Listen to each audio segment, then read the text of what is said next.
जय हिंद दोस्तों। टीम शिक्षा चैनल में आपका स्वागत है। मैं आपका दोस्त मॉर्निंग का करंट अफेयर्स आपके लिए लेके आया हूँ। आज हम लोग आपके लिए कुछ इंपॉर्टेंट क्वेश्चंस लाए हैं जो आज के करंट अफेयर्स से जो भी रिलेटेड क्वेश्चंस है, जो भी आपके एग्ज़ाम में आने वाले हैं। जैसे अब IBPS का भी आपका नोटिफिकेशन आ गया है, RRB का भी नोटिफिकेशन आ गया है, NTPC रेलवे का भी नोटिफिकेशन आया है कि अभी कुछ दिन में स्टार्ट होंगे उसके भी एग्ज़ामिनेशन।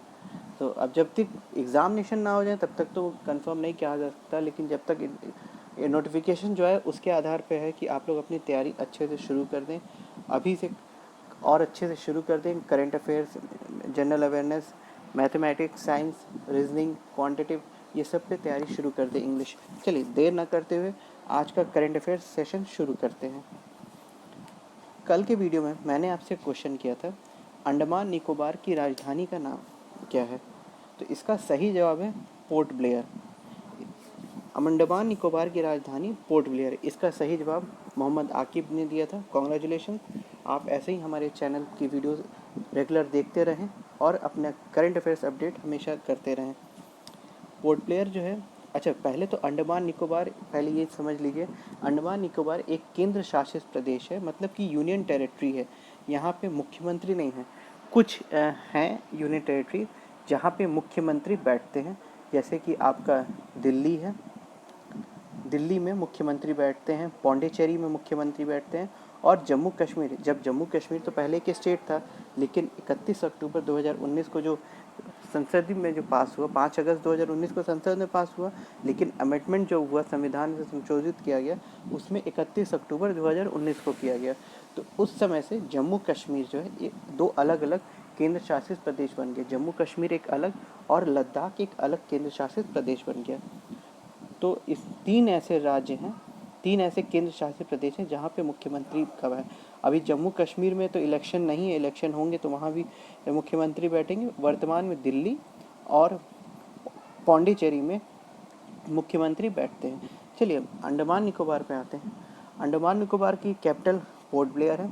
अंडमान निकोबार के जो लेफ्टिनेंट गवर्नर हैं, जो एडमिनिस्ट्रेशन का पूरा काम देखते हैं, उनका नाम देवेंद्र कुमार जोशी है।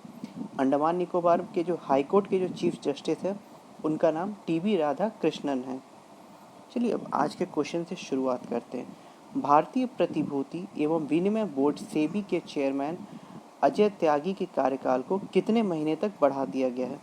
How many months had the tenure of the Ajay Tyagi chairman of security and the exchange board of India SEBI has been extended?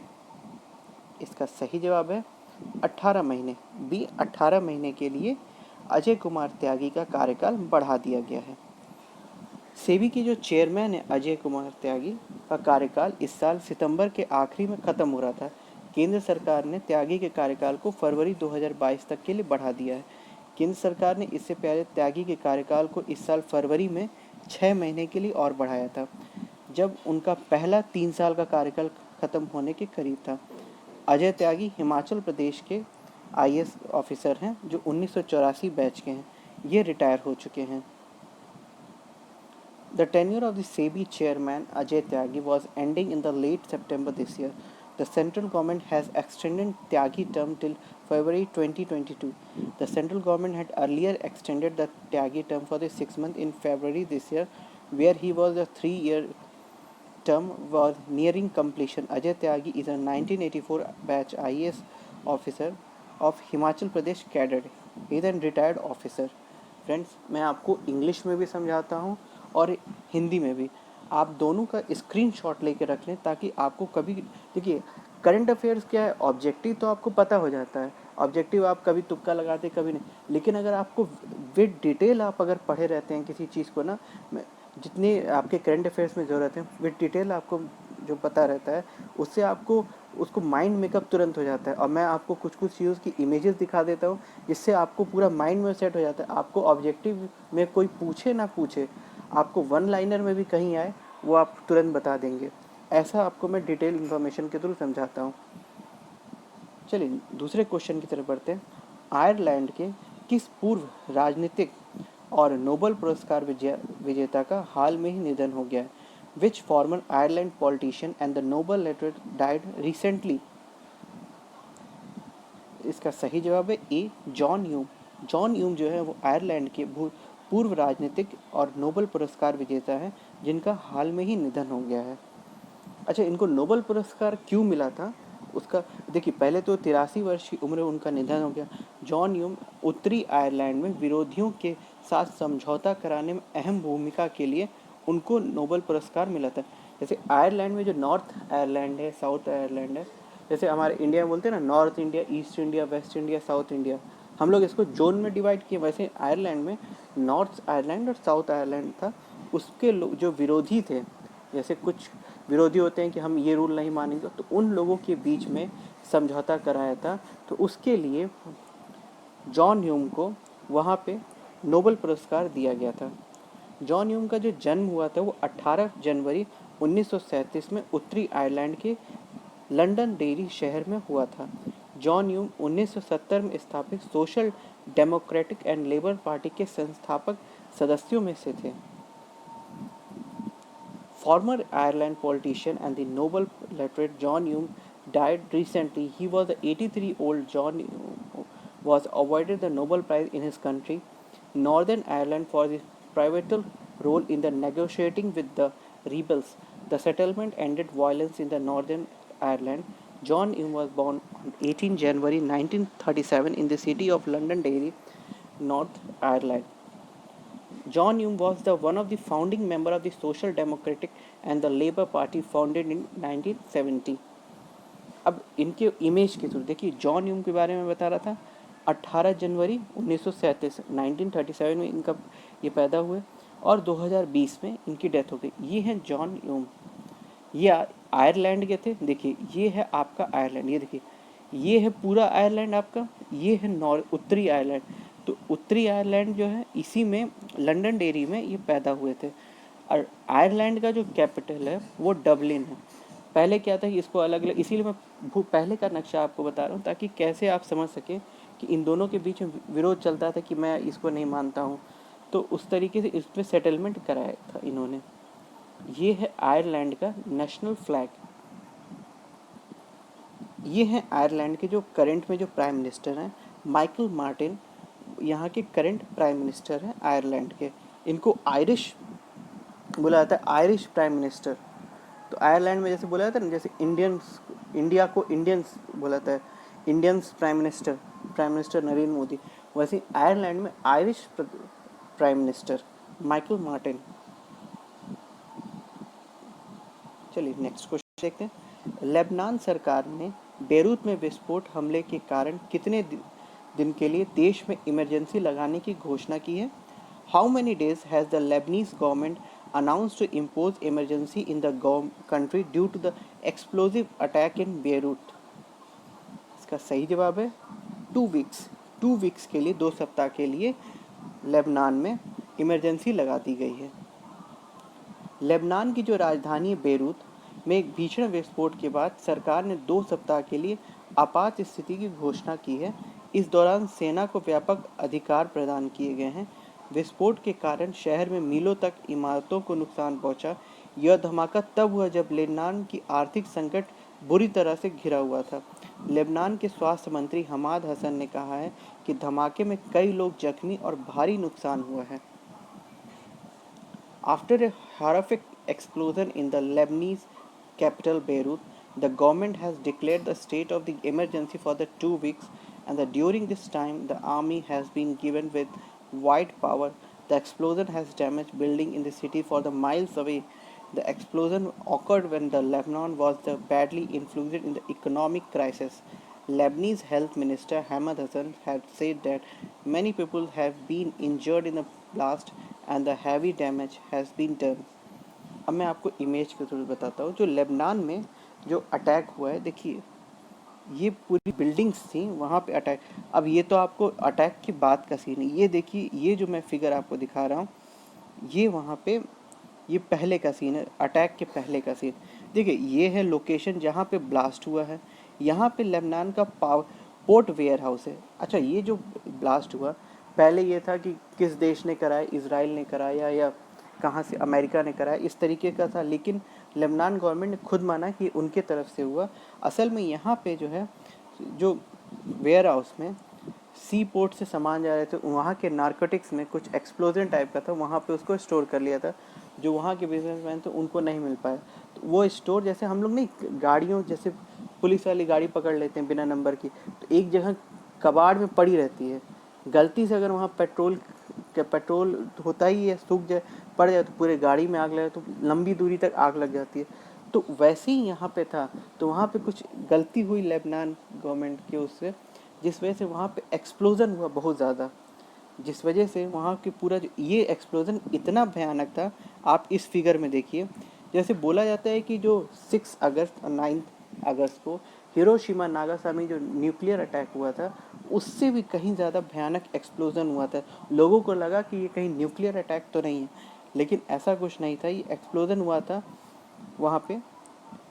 तो इस तरीके से पानी डाला जा रहा था कि आग बुझ सके, इतना एक्सप्लोजन। सबसे बड़ी बात क्या है कि जहाँ एक्सप्लोजन हुआ वो तो ठीक है, वहाँ पे हुआ, लेकिन वहाँ से कई माइल्स हमें, मतलब 10 किलोमीटर्स के भी रेडियस में जो लोग थे सब इफेक्ट हुए। वहाँ की कार के शीशे टूट गए, घरों के शीशे टूट गए बहुत ज़्यादा।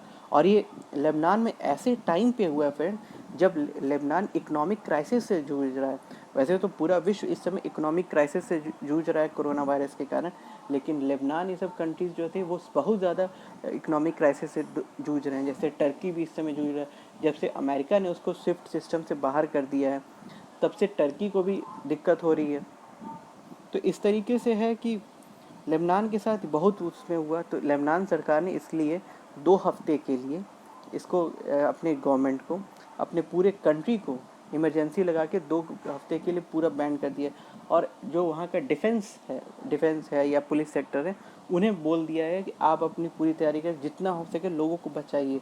अब इसमें कई लोग, अभी जैसे गवर्नमेंट ऑर्डर के हिसाब से जो वहाँ पे निकाला गया है कि 50 लोग की डेथ हुई है और 100 से 200 लोग जख्मी हुए, लेकिन ये तो गवर्नमेंट ऑफिशियल है। लेकिन अब जब तक क्लियर रिपोर्ट नहीं आती तब तक, क्योंकि अभी भी कई लोग मलबे में दबे हुए हैं।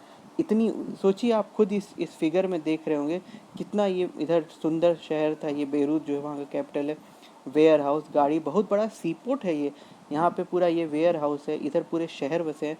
अब ये देखिए, जब से ब्लास्ट हुआ तो ये पूरा एरिया डैमेज हो गया, कई माइल्स अवे तक पूरे डैमेज हो गए हैं, इतना भयानक वहाँ के डैमेज हुआ है। आई होप मैं जो लेबनान का जो मैंने समझाया आपको समझ में आया हो क्राइसिस। चलिए आगे बढ़ते हैं अगले क्वेश्चन की तरफ। हाल में ही अंतर्राष्ट्रीय क्रिकेट में एक कप्तान के तौर पर सबसे ज़्यादा छक्का लगाने वाले बल्लेबाज निम्न में से कौन है बना? Recently who became the batsman to hit the maximum 6 as a captain in the international cricket? इसका सही जवाब है D, Eoin Morgan. Eoin Morgan as a batsman and the captain of the country maximum sixes hit by the in the international cricket। Ivan Morgan अंतर्राष्ट्रीय cricket में सबसे ज़्यादा छक्के लगाने वाले कप्तान बन गए।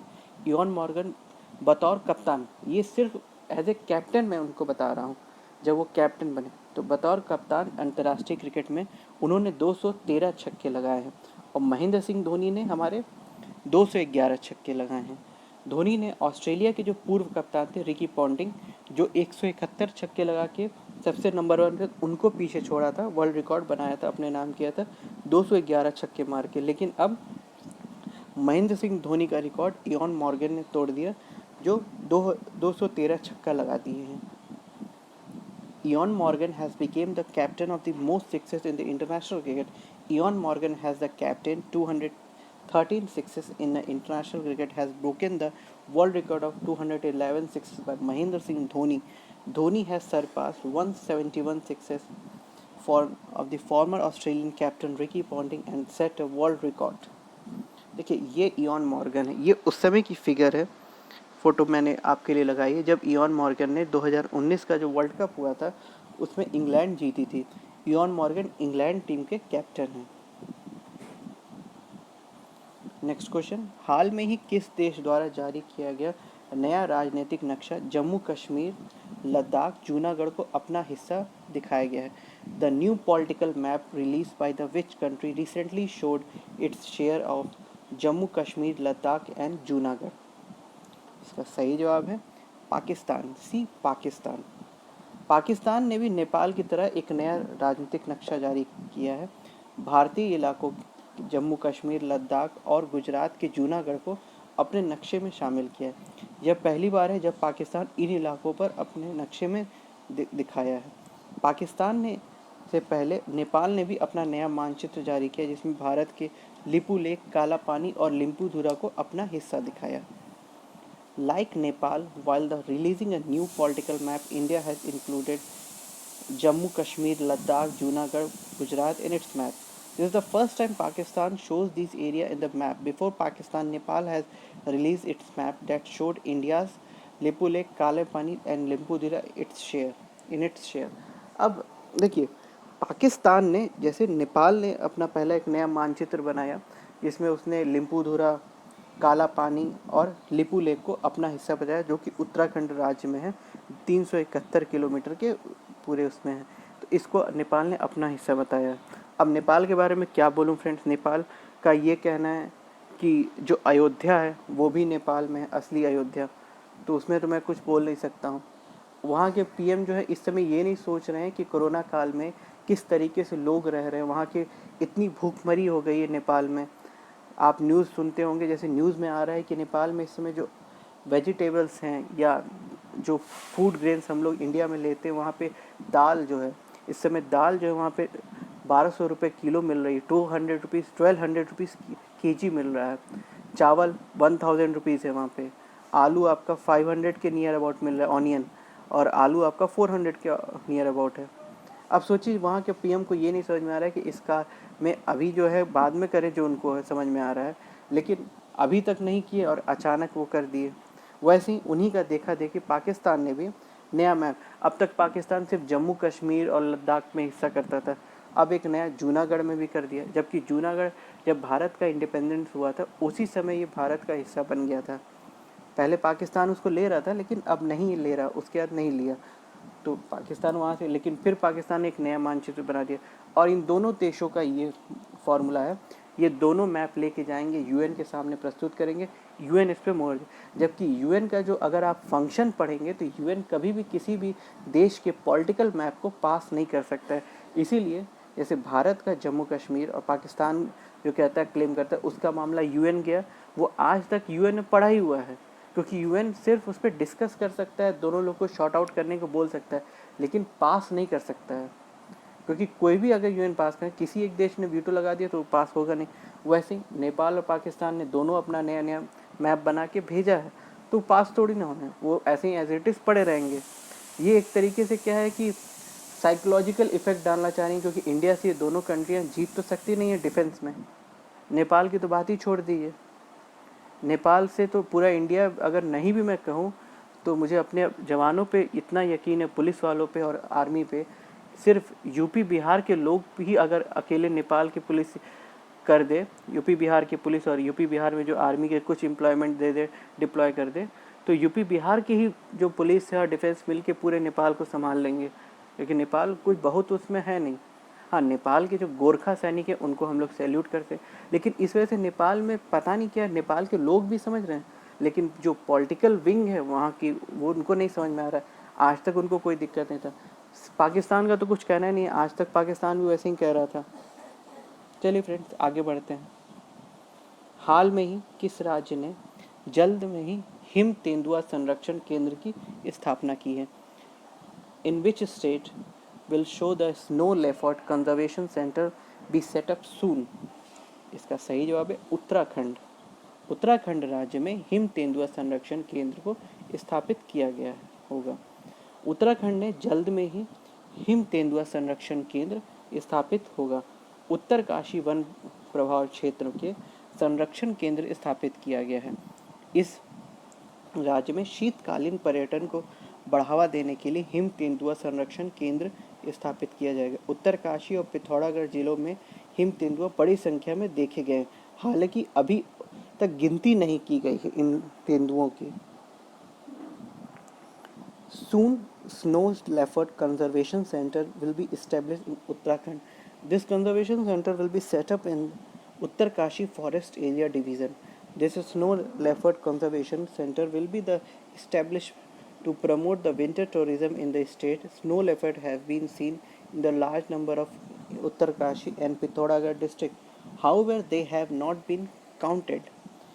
उत्तराखंड में जो है हिम तेंदुआ हमेशा देखे जाते हैं, तो उसके लिए हुआ कि अब वहाँ पे विंटर में भी टूरिज़्म को और अच्छा किया जाए, तो वहाँ पे हिम तेंदुआ सर्वेक्षण केंद्र, जिसको हम लोग स्नो लेपर्ड कंजर्वेशन सेंटर को स्थापित किया जा रहा है। उत्तराखंड की जो राजधानी है वो देहरादून है, लेकिन अब उत्तराखंड में 2 राजधानियाँ हैं। आपकी ग्रीष्मकालीन राजधानी गैरसरेन है और शीतकालीन राजधानी देहरादून है। उत्तराखंड के जो मुख्यमंत्री उनका नाम त्रिवेंद्र सिंह रावत है। उत्तराखंड के जो गवर्नर हैं उनका नाम बेबी रानी मौर्य है। उत्तराखंड के जो हाईकोर्ट के जो चीफ जस्टिस है उनका नाम रमेश रंगनाथन है। नेक्स्ट क्वेश्चन, राजेश कुमार को किस राज्य के मुख्य सचिव के रूप में नियुक्त किया गया? Rajesh Kumar was appointed as the chief secretary of which state? इसका सही जवाब है मणिपुर। मणिपुर के लिए राजेश कुमार को चीफ सेक्रेटरी नियुक्त किया गया है। राजेश कुमार को मणिपुर के राज्यपाल नेजमा हेमतुल्ला द्वारा मणिपुर राज्य के मुख्य सचिव के रूप में नियुक्त किया गया है। वर्तमान मुख्य सचिव जे सुरेश बाबू 31 जुलाई 2020 को सेवानिवृत्त हो गए हैं। राजेश कुमार MBBS डॉक्टर भी हैं और 2-3 साल तक विभिन्न अस्पताल में कार्य करने के बाद वे भारतीय प्रशासनिक सेवा में आ गए थे। Rajesh Kumar has appointed as the chief secretary of the state of Manipur by the Manipur governor Najma Heptulla. The present chief secretary J Suresh Babu has retired on 31st July 2020. Rajesh Kumar is also an MBBS doctor, and after working in various hospitals for 2 to 3 years, he joined the Indian Administrative Service. अब ये देखिए, मैं आपको मणिपुर आपको map में दिखाता हूँ। देखिए, ये इंडिया का मैप है। इसमें ये जो रेड एरिया देख रहे हैं, जो रेड से मैंने हाईलाइट किया है, वो आपका मणिपुर है। इसको नॉर्थ ईस्ट स्टेट्स में भी है और 7 सिस्टर्स में भी इसको गिना जाता है। ये आपका देखिए मणिपुर का पूरा एक बड़ा सा डिस्ट्रिक्ट मैप है ये। अब मणिपुर जो है, देखिए इंटरनेशनल बॉर्डर इधर म्यांमार से शेयर कर रहा है, ठीक। आपका इधर मिज़ोरम है, असम है, मणिपुर, और ऊपर नागालैंड है। तो इन सब स्टेट से मणिपुर जो है बॉर्डर शेयर करता है, स्टेट बॉर्डर। मणिपुर का जो कैपिटल है वो आपका इम्फाल है। देखिए, ये आपका इम्फाल मणिपुर का कैपिटल है। अब आ जाते हैं मणिपुर के जो चीफ मिनिस्टर हैं, N बीरेन सिंह है। ये जो हैं मणिपुर के चीफ मिनिस्टर हैं। मणिपुर की जो गवर्नर है नजमा हेपतुल्ला, ये हैं। मणिपुर के जो हाईकोर्ट के चीफ जस्टिस हैं उनका नाम रामलिंगम सुधाकर है। नेक्स्ट क्वेश्चन, हाल में ही क्रोशियाई एवं जर्मन शोधकर्ताओं ने किस देश के वर्षवनों से ट्विंग हॉपर की एक नई प्रजाति क्लैंडोनस भस्कारी की खोज की? रिसेंटली क्रोंगटियन and the German researcher discovered a new species of the twin hopper from the rain forest of which country? इसका सही जवाब है सी, श्रीलंका। ट्विन हॉपर की एक नई प्रजाति क्लैंडोनस भस्कारी नामकरण केरल वन अनुसंधान के एक युवा संरक्षण जीव वैज्ञानिक एवं टिड्डी विशेषज्ञ धनेश भास्कर ने नाम पर रखा गया है। पिछले 116 वर्ष से खोजी जाने वाली पहली ट्विन हॉपर प्रजाति है। ट्विन हॉपर की एक दुर्लभ प्रजाति है को श्रीलंका के सिंह राजा वनों में खोजा गया। The new species of twin hopper is named after the Clangus bhaskari Danesh Bhaskar, a young conservative biological and the grasshopper expert at the Kerala Forest Research Institute.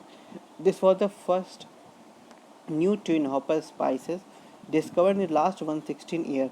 This is rare species of twin hopper has been discovered in the Singh Raja rainforest of the Sri Lanka. Sri Lanka के जो rain forest है वहाँ पे एक twin hopper खोजा गया, जिसका नाम भारत के जो young conservative biological grass hopper expert है केरला फॉरेस्ट रिसर्च इंस्टीट्यूट के धानेश भास्कर के नाम पे रखा गया, इसीलिए इसका नाम जो है क्लैंगोटस भस्कारी रखा गया है। चलिए फ्रेंड्स, आज का क्वेश्चन ऑफ द डे है आपके लिए, पंजाब की राजधानी का नाम क्या है? इसका सही जवाब आप हमें कमेंट बॉक्स में दें। अगर आपको हमारा वीडियो पसंद आया हो तो लाइक करें, ज़्यादा से ज़्यादा लोगों को शेयर करें और चैनल को सब्सक्राइब करें। सब्सक्राइब करने के साथ साथ बेल आइकन को ज़रूर प्रेस करें ताकि चैनल पे जो भी वीडियो आए सबसे पहले आपको नोटिफिकेशन मिल सके। और डेली करंट अफेयर्स वीडियो देखने के लिए टीम शिक्षा को रेगुलर फॉलो करें। जय हिंद दोस्तों।